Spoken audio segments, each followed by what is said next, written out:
Good morning. Good morning. Good morning. It is Wednesday. We are halfway there. I'm going to tell you, let me do a song first. I'm going to tell you about Holly Time. That's not what today is about, but you have been so good to me. In spite of all you know of me, by day I feel the warmth of your embrace, and in the night time I'll rest in your grace. You are so good to me. Okay, good morning. All right, let's talk about Holly Time real fast. Okay, here's the thing. When I travel, this is how Holly Time goes. The day that I wake up, right, that day doesn't count. I've woken up, I've started my day, the day doesn't count. The day that I'm traveling, okay, that day does also not count, okay, because I'm traveling that day, so it doesn't count. Now, the hiccup comes the day before I travel, because that day doesn't count. And the travel day doesn't count, so technically in Holly Time, I am already there. So it's Wednesday. Today's it doesn't count anymore, right? We've woken up, it doesn't count. Friday, okay, is Friday. Like it's the day before the weekend, right? Yay, Friday. That day doesn't count. So technically, we have one day until the weekend, right? And then tomorrow, we're already there. That's Holly Time. So, anyway, squirrel. Today's verse is Luke 16:8. Now, I'm going to tell you, the next verse in my list of the gratitude verses and things in the Bible was Matthew 11:15. But Matthew 11:15 has nothing to do with gratitude or praise or joy or it does, and I don't know why it was listed in that little. I don't know why it was listed there. So, I moved on to the next one, which was Luke 16:8. Now, Luke 16:8 talks about a master who is praising his steward, and it's an unrighteous steward. This is an interesting dichotomy, and he's praising him for his ingenuity in recovering some old debts. The story is that there's a steward, and he's not good with what the master has given him, and so he's worried that he is going to be let go, and he won't be able to be a steward, and he won't be able to be a beggar, and so he is like, I'm going to go to my master's old debts that he has and start collecting. And so he goes to this one, and he's like, how much do you owe? And he's like, I owe 100 measures of oil, and he's like, all right, well, write me 50. And then he goes to the next, and he's like, I owe 100 whatevers of wheat, and he's like, all right, give me 80. And so the master praises him for his ingenuity.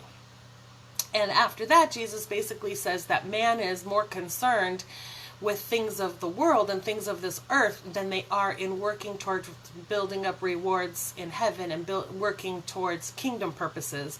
They're more concerned with the earth. And you can't have two masters. You can't serve one. You'll serve one and hate the other, basically. You can't love God and serve money. Or possessions. The word is Mammon, which is money and possessions. And that's what I want to talk about. Because this verse has been used a lot in Christian circles and growing up and in church. There are some ideologies that basically what this verse means is that you are required to be poor. You're supposed to be poor and miserable. Now, here's the thing. This is the balance that I want to give you.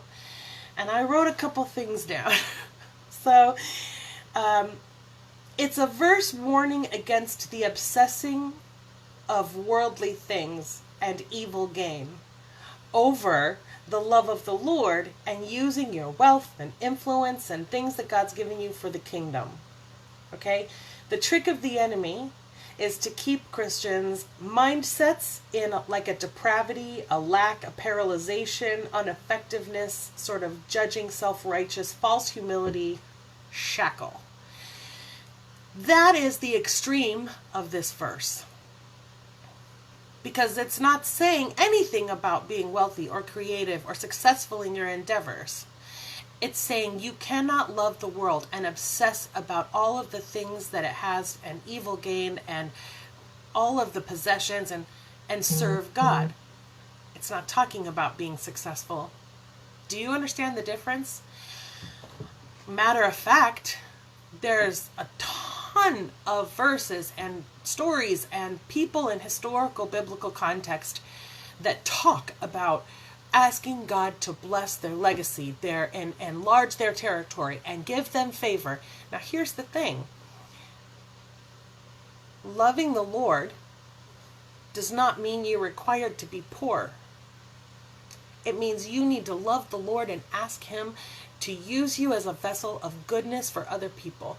When I talk about the lotto, okay, my husband and I talk about the lotto and what we would do and whatever, I always end up going, you know what, I don't think I would want to win like the lotto, like a big amount of money. The idea actually stresses me out. People would use you. There's a lot of like, ugh. The idea of being successful for me and having money is about freedom. It's about being able to do things in my community for people more than what I'm able to now, which I try, but I don't try hard enough. Providing for my parents and my family, oh my gosh. I would love to have 5 acres, that's the goal. And after I have 5 acres, I'm going to build a little house for my parents. They have their own home. And it'll have a fence and a little whatever, and they'll have their own place so that if they ever need to come and live up with us, they'll have a little home. Things like that. Being successful in what I do, in my mind, equals a freedom and liberty and ability to use the things and the resources God has given me to help uplift other people, to encourage other people, to get them in their own freedom, and to, you see what I mean? God doesn't want you to love the world and money and possessions, because then you don't love Him, because you're focused so much on, you know. But it's not saying that you're not supposed to ask God to be successful at the work of your hands and to be able to use the wealth and the ability and the influence that God's given you. There is a difference. That's it. That's all I have to say. I love you like a crazy person. My allergies are bugging me, so, you know, like, what happens, I don't know if it's anxiety or my allergies. It's probably a combination of both. But it makes me cough, and, like, I feel like I can't breathe or whatever. Anyways, whatever. Pray for me. I hope you guys have a wonderful day. Please be good to one another. And take time to remember that you are one of the one another's. So don't forget to be good to yourself. I love you, and I mean it, Peanut. Mwah.